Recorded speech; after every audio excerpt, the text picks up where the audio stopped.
By the late 19th century, the British Raj managed its vast empire through a sprawling, paper-heavy bureaucracy. At the geographic and administrative peak of this machine was the hillside town of Simla. Managing an empire of paper created a specific vulnerability. The state's primary concern was not always external rebellion, but internal exposure, the threat of unauthorized leaks and public controversies sparked by its own civil and military officers.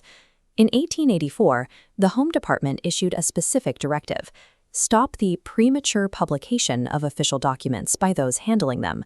Instead of a new law, they attached an appendix, a historical dossier of standing orders dating back 40 years, using administrative precedent for legal authority. This dossier provides an architectural blueprint of the early official secrets protocols. To understand how the state controlled its officers, we have to look at how this file was built.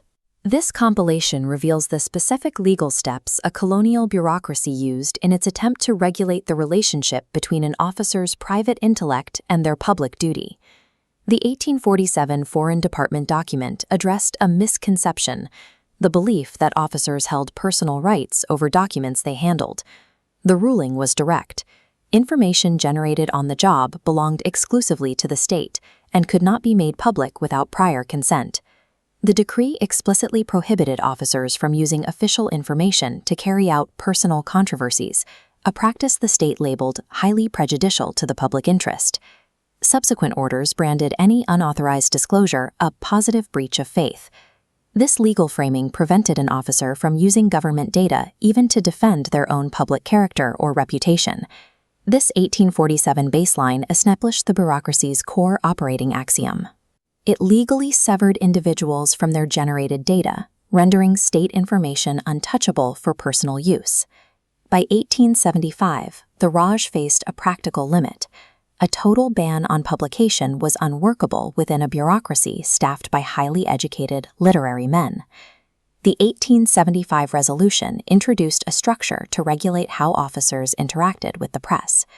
Rule 1 established a hard boundary: no officer could own or manage a newspaper or periodical without explicit written sanction from the government. To decide who received sanction, the state built a logic gate based on the writing's subject matter. Publications touching on anything of a political character were denied, a non-negotiable quarantine. Exemptions were only granted for non-political topics: art, science, or literature. Even within these permitted topics, officers were legally bound to follow specific standards. The resolution required them to confine themselves to temperate and reasonable discussion. The 1875 rules successfully quarantined political discourse while creating a heavily monitored conditional space for acceptable intellectual work. A firewall built on a list of acceptable topics has a vulnerability.